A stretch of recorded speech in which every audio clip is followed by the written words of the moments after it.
que é Teologia da Libertação?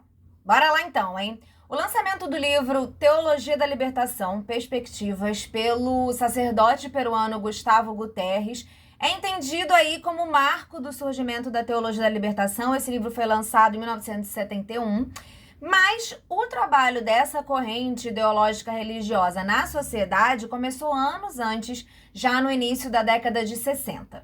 É uma teologia com foco na América Latina e ela surge basicamente como uma forma de contraponto e de combate às estruturas de ditadura que estavam dominando a região na época, né? Brasil e arredores estavam ali dominados pela ditadura, e a Teologia da Libertação surge como uma forma de confrontar e combater esse tipo de pensamento. A Teologia da Libertação unia religiosos que eram estudiosos do marxismo e que desejaram associar a prática cristã a uma luta por sociedades mais justas ou com menos desigualdade. E surgiu então a partir daí a perspectiva de que Jesus Cristo era um homem pobre, é o que está lá na Bíblia, né, gente? É o que está escrito lá. Que Jesus Cristo era um homem pobre que lutou contra os grandes governos opressores em prol do seu povo. Então, a Teologia da Libertação tentava trabalhar com essa ideia do que está lá, sendo Jesus Cristo, trazendo isso para a nossa realidade. Nesse contexto, então, pensando assim que a gente está falando de América Latina, falando de uma região dominada por ditaduras, ganha muita força a ideia do homem latino ou terceiro-mundista, o caboclo, sertanejo e pobre, difundindo assim esse pensamento de que a gente é um povo colonizado. E por isso a nossa teologia, a maneira como a gente seguiu o catolicismo, as nossas vivências, elas não podem ser tratadas do mesmo ponto de vista de uma teologia europeia. Então a igreja ela é pensada assim a partir de uma base popular, e a revolução era a ordem do dia na América Latina. Na Colômbia, o padre Camilo Torres, ele efetivamente virou guerrilheiro. No Brasil, o Leonardo Boff, que é aí um grande nome dessa corrente ideológica religiosa, ele publica em 1961 o livro Jesus Cristo Libertador, que foi publicado em forma de artigos numa revista religiosa, e perceba, foi um tempo antes ali do livro do Gustavo Gutierrez, que foi só em 1970, né? Então o movimento vinha acontecendo. A partir do lema opção preferencial pelos pobres e contra a sua pobreza, que é uma coisa que é ressaltada pelos teólogos da libertação, nós optamos pelos pobres e damos atenção para os pobres, o que não significa que gostamos da pobreza, né? Nós somos contra a pobreza, isso é importante falar. Então, a partir desse lema, a Teologia da Libertação afirma que, aí palavras do Boff, antes de ser pobre, ele é um oprimido ao qual a igreja deveria sempre se associar no seu processo de libertação. Isso não é politizar a fé, mas praticar uma evangelização que inclui também o político.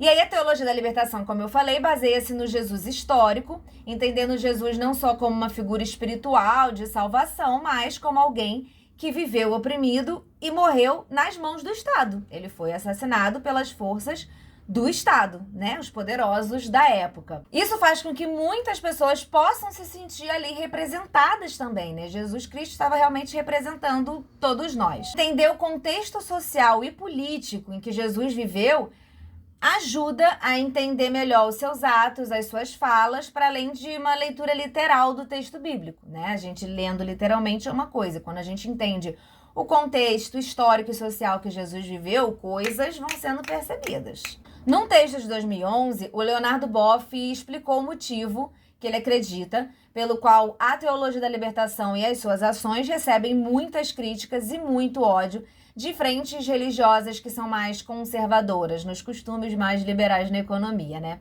Ele diz o seguinte: os poderes da economia e do mercado a condenam a Teologia da Libertação, porque cometeu um crime para eles intolerável. Optou por aqueles que estão fora do mercado e são zeros econômicos. Para além disso, os discursos que são levantados pelos representantes, né, dessa corrente religiosa atuam pela valorização do igualitarismo, da democracia direta, da utopia socialista. Isso acaba reforçando as críticas negativas dos grupos conservadores e dos poderosos do mercado, que não têm nenhum interesse em nenhuma dessas realidades que a Teologia da Libertação defende, né? E aí, com um grande viés anticolonial, o Leonardo Boff diz que de grande relevância crítica foi a releitura da história da América Latina a partir das vítimas, desocultando a perversidade de um projeto de invasão coletivo no qual o colono ou o militar vinha de braço dado com o missionário. E aí, segundo o autor João Batista Libânio, 2 fatos influenciaram no declínio da teologia da libertação. Primeiro, a queda do Muro de Berlim, em 1989, e aí a derrocada do sistema socialista no leste europeu. E além disso, a Igreja Católica viveu por muito tempo, de 78 até 2005, o longo pontificado de João Paulo II, que era muito conservador, de uma presença muito marcante, com muita preocupação nas doutrinas da igreja. E aí ele restringiu muito o espaço de liberdade, de criatividade teológica, principalmente da teologia da libertação. Ele chegou a condenar ali, o movimento da igreja no período do pontificado dele, condenou alguns representantes da TL, da teologia da libertação e tudo mais. Falando especialmente do Brasil, outro autor, Camilo, ele fala de um novo contexto político que se abriu aqui com o fim do regime militar, já que a teologia da libertação, ela surge muito nesse contexto das ditaduras. Você tem esse inimigo declarado que são os ditadores. Quando a ditadura chega ao fim, a coisa se perde um pouco ali, falando especificamente do Brasil. E também nessa mesma época começam a surgir novas modalidades de religião, de maneira mais forte, um forte crescimento da religião pentecostal no Brasil. E dentro da Igreja Católica mesmo, ganham força movimentos que são menos comprometidos com a questão social, como é o caso da renovação carismática. Além disso, tem essa ação neoconservadora do Vaticano, como eu falei, para que a igreja brasileira diminua o seu envolvimento direto com a questão social. Bom, vocês sabem que eu pesquiso redes sociais, eu pesquiso catolicismo, eu pesquiso política, desinformação. Tudo isso vai ser assunto aqui, então hoje eu trouxe um pouquinho de um trechinho, Isso aqui é um trechinho do que eu trago na minha dissertação de mestrado. Quero saber se vocês gostam do tema, querem que eu fale mais também de religião por aqui. É isso, beijos e até a próxima.